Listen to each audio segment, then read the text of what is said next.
After studying this module, you shall be able to know the meaning of aging in the present scenario, describe how elderly are a resource, identify the social and economic contributions of the elderly, apply this knowledge to real life, evaluate the direct and indirect contributions of the elderly to the economy.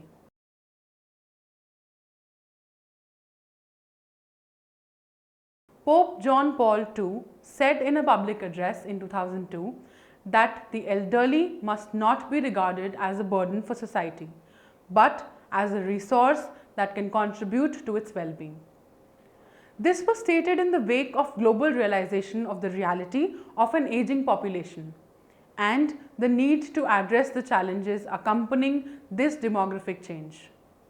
It is a well-known fact that the world is progressing towards a reverse demographic pyramid, implying that the proportion of elderly population is going to outgrow that of the younger population.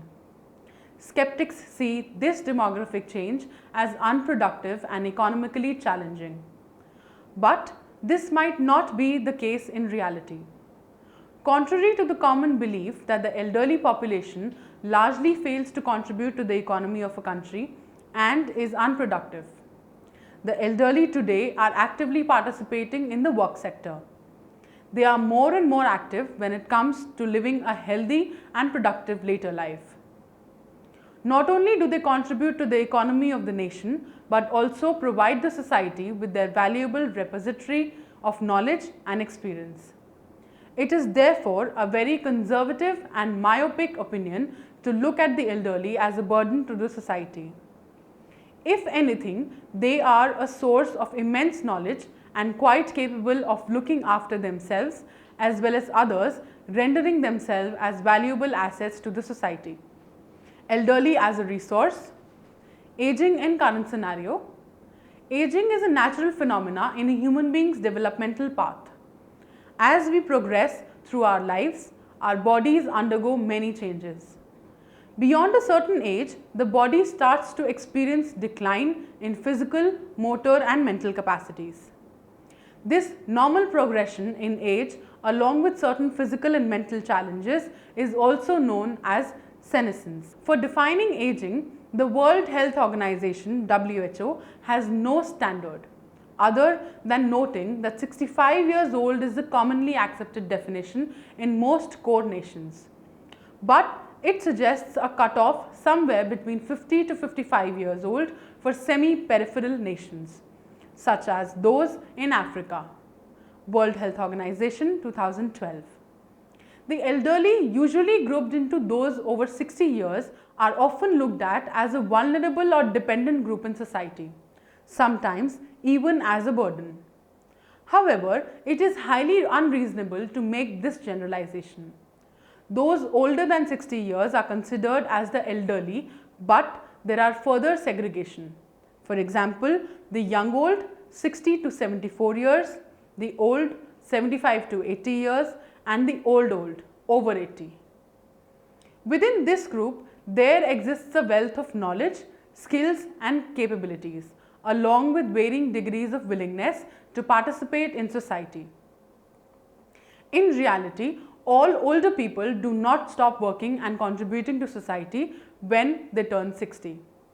In fact, a number of research studies validate the fact that today the elderly population is actively participating both in the society as well as the economy. It is therefore important to consider their contributions and acknowledge them as the true asset they are.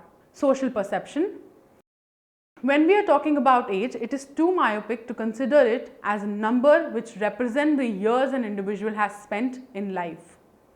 It is also not only the physical and mental changes an individual has undergone. Age, in fact, is a socially constructed concept.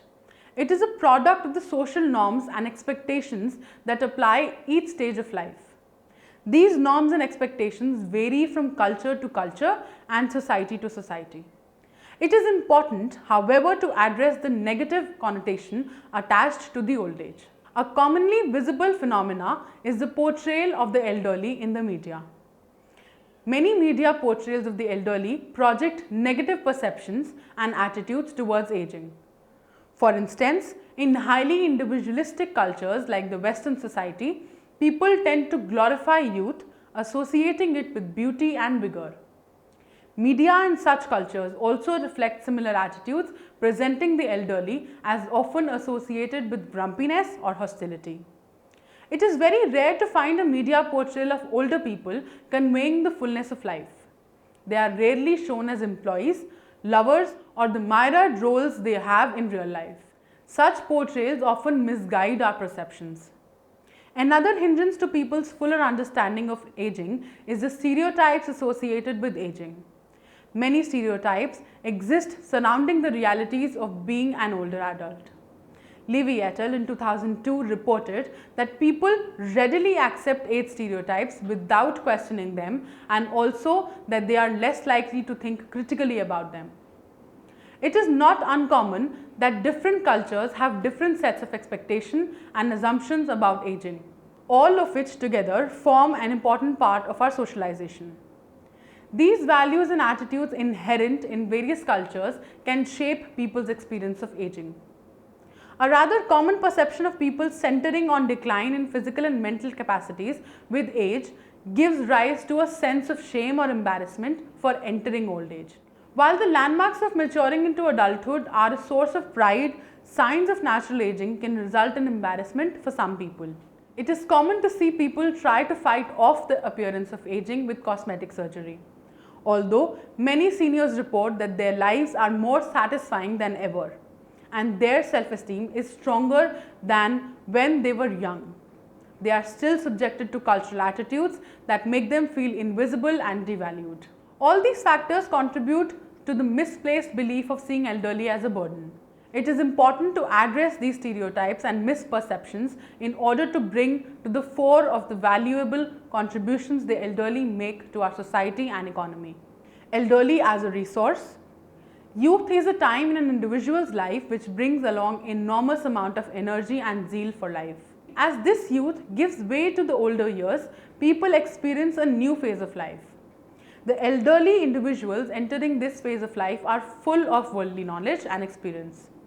The older population represents not only culmination of a lifetime of skills and knowledge, but also a vast ocean of wisdom.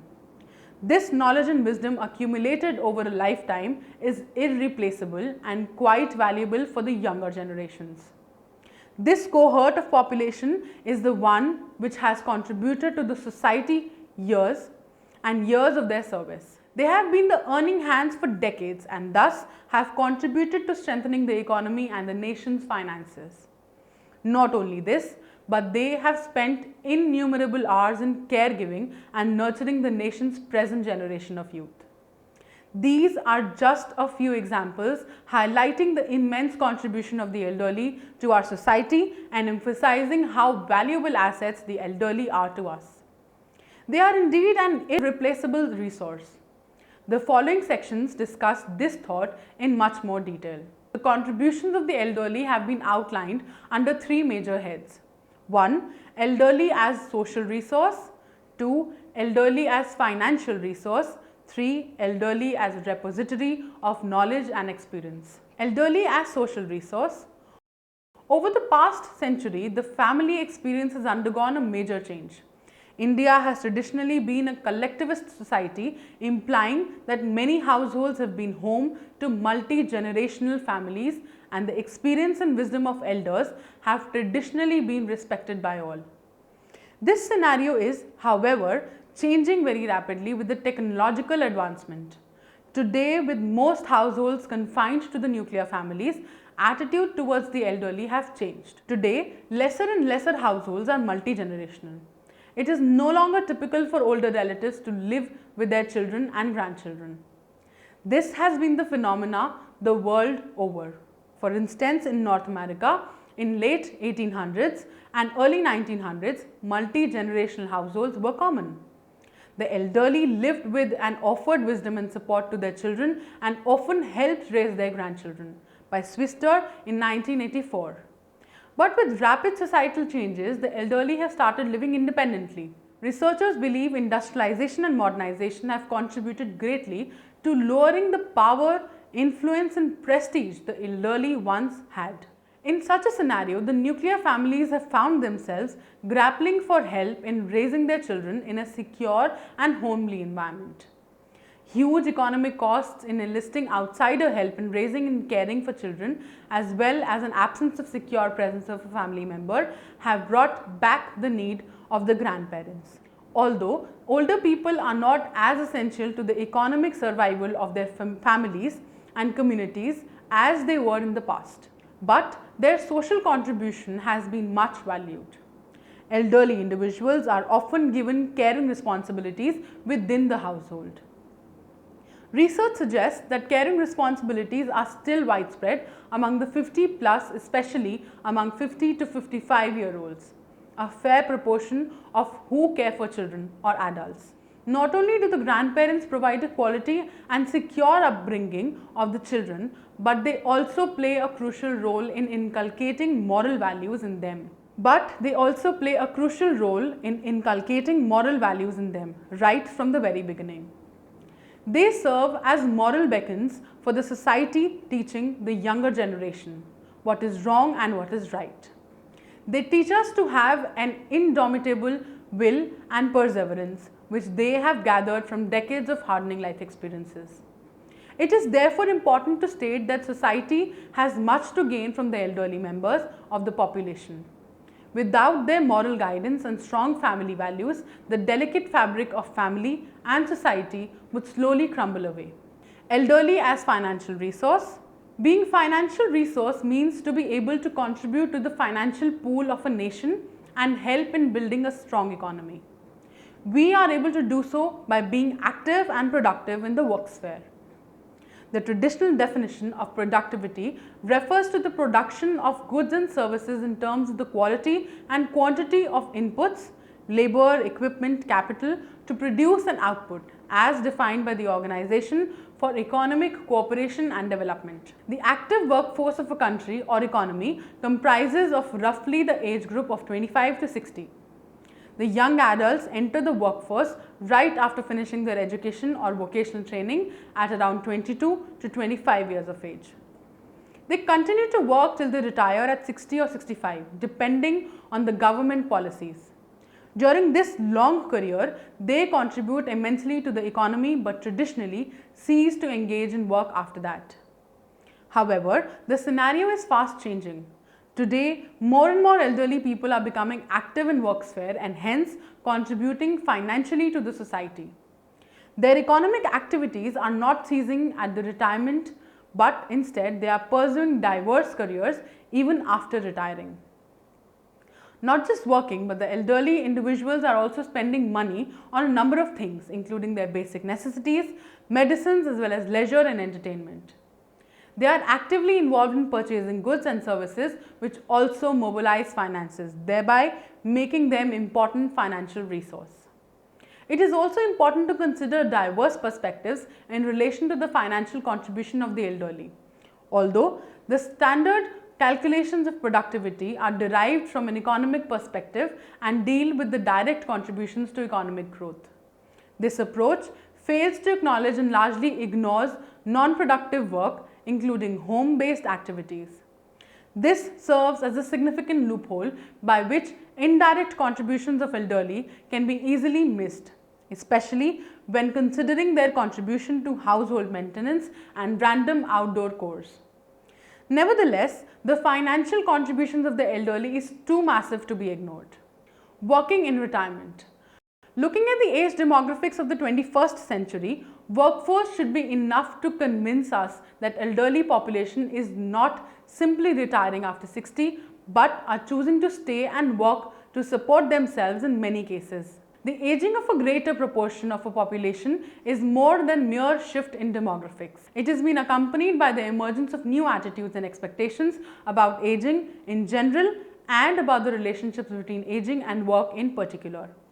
Yet, as growing numbers of workers continue to work for pay during their so-called retirement, this is no longer the case. Demographically, established the expected lifespan is at least 17 to 19 years after retirement, that is 15% to 20% of the retirer's life. In today's work scenario, more and more elderly individuals are working to live through the post-retirement period. There appears to be growing consensus that elderly retirement is no longer viable for individual employers or national economic performers, and that extending working lives is a necessary goal beneficial for all. A number of research studies have validated the post-retirement involvement of people in work. For instance, a research study conducted by Brown, Oman, Pitt, Katsouf, Galinsky, Bond, July 2010 led to key findings highlighting the enormous proportions of elderly population still active in workforce. They found that 1 in every 5 workers aged 50 and older had a retirement job today. 75% of workers aged 50 and older expected to have retirement jobs in the future.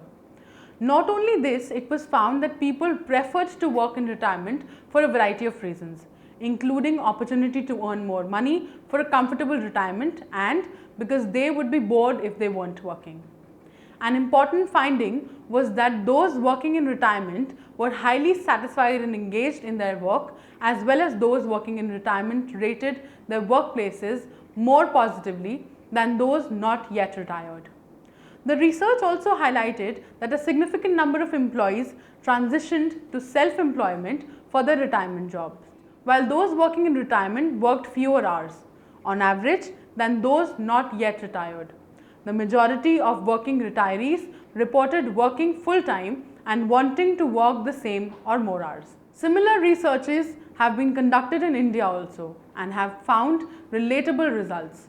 For instance, Jayashree in 2000 conducted a study on work after retirement in urban area of Mangalore in the South Kannada district of Karnataka. The study revealed that retired people, contrary to general expectation, wanted to work actively and lead a healthy and long life. The sample was never found to be hopeless, nervous and dependent. Thus, retirement never blocked one's desire for a good life. Thus, it is clear that the elderly are also serving as economic resource for our country. However, a challenge to this trend is the huge number of barriers faced by the elderly while pursuing a career after retirement. Research highlights that these barriers do not limit to just personal or health problems, but also workplace and institutional barriers. With advancing age, the health deteriorates and number of physical and cognitive skills decline. This sometimes results in a reduced work output and performance levels. Apart from that, family responsibilities handled by the elderly also serve to hinder their work after retirement. Research suggests that elder caring roles typically begin between the ages of 45 and 64, and the ability to reconcile the roles of worker and career is highly dependent on the availability of flexible working hours, adaptable start and finish time, and support from managers. Clearly, in the absence of these supportive factors, family responsibilities acts as a barrier to post-retirement working. Workplace barrier may stem from the perception of the co-workers towards elderly employees. Older employees are seen as less competent and lacking in skills and technological know-how. Dennis and Thomas in 2007 cite a series of studies that identify the perceptions held by managers about employees aged 50 and older. These studies revealed some negative perceptions held by managers about the mature worker: inflexibility, unwillingness or inability to adapt to new technology, lack of aggression, resistance to change, complacency, and the pressure of physical limitation that increase the cost of health insurance. It is crucial that these barriers are kept at a minimum if the society has to continue reaping the economic benefits of the elderly working after retirement. Not only does their work yield economic returns, but also serves to provide an active lifestyle to the elderly, which in return keeps them healthy and consequently cuts on medical expenses. Thus, work in requirement is an important financial contribution that the elderly make. Direct contribution to economy. As far as direct contribution to economy is concerned, far from being a burden on the economy, older people are in fact net contributors. A recent research in UK by a volunteer charity tried to quantify the role of older generations in terms of their economic contribution. Taking together the tax payments, spending power, caring responsibilities and volunteering effort of people aged 65 plus, it calculates that the older people contribute almost 40 billion euros more to the UK economy than they receive in state pensions, welfare and health services. Moreover, the research suggests this benefit to the economy is expected to increase in the coming years as the baby boomer cohort enters retirement. By 2030, it is projected the net contribution of the older people will be worth some 75 billion euros. This highlights the worth of the total older population of our economy. Indirect contribution to economy. There are numerous contributions that the elderly make to the society which might not be considered direct economy, but are nevertheless important for the economy. These are major contributions to the economy but not directly counted in monetary terms. If these activities are converted to their monetary worth, it is more likely to amount to a huge sum. For example, caring of the young in the family entails a lot of money if done through external help. Hiring a babysitter at home or admitting the children to a play school or crèche would mean spending extra money. But if the elderly members of the family substitute for the external help, the family saves on huge amounts of money. Not only this, the absence of elderly from the society would also mean that the working parents will have to miss work more often. In the instance of the child falling ill, the working parents will have to take leave from the work in order to take the child to visit a doctor as well as to take care of the child during recovery, which again might take many days. This again converts to the economic burden to the society. On the other hand, if the same care is provided by the grandparents or the elderly relatives, huge costs can be saved. This is an indirect financial contribution of the elderly to economy. Apart from caring for the young and other family members in need, the capable elderly individuals also contribute to the household by engaging in everyday chores like housework, home maintenance and yard work. Not just for themselves but for others as well. They provide transportation or run errands for others. All this, if quantified, would convert to a massive amount of money as working individuals will have to hire household help for these chores. These chores, when taken care by the elderly, thus saves money and consequently form an indirect contribution to the economy. It has been reported that the senior members of this society give generously. They make more charitable donations per capita than any other age group. These contributions to the charity and social work also provide encouragement and motivation to the younger generation to do the same. In this manner, the elderly people serve as the torchbearers of humanitarian work, which when converted to economic worth might turn out to be a massive contribution to the economy in monetary terms. Thus, it can be asserted that elderly are financially quite valuable to the society and economy. Their economic worth does not end with their official careers and hence their contribution should be appropriately acknowledged. Elderly, a repository of knowledge and experience. Age represents the wealth of life experiences that shape whom we become. If anything, the elderly are a great wealth to us. Apart from their social and financial worth, they provide emotional support and friendship and regular guidance to the family members. These are just a few of the many other contributions of elderly, render them as valuable resources for our society and economy. They possess a greater deal of old world knowledge and a level of expertise unknown to the younger generation. They possess the knowledge from the real life experiences, situations and customs that can help lay the path in the effort to maintain honorable values within our current culture. They are repositories of wisdom, knowledge and experience which can guide the younger generation on the right path.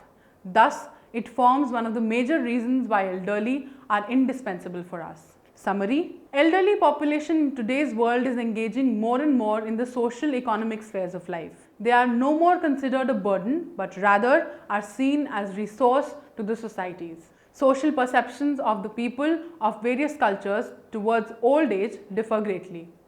Stereotypes as well as negative media portrayals of the elderly play a major role in shaping these perceptions and hence must be considered critically. Elderly serve as major social resources for us by contributing to healthy moral development and secure upbringing of the younger members of the family.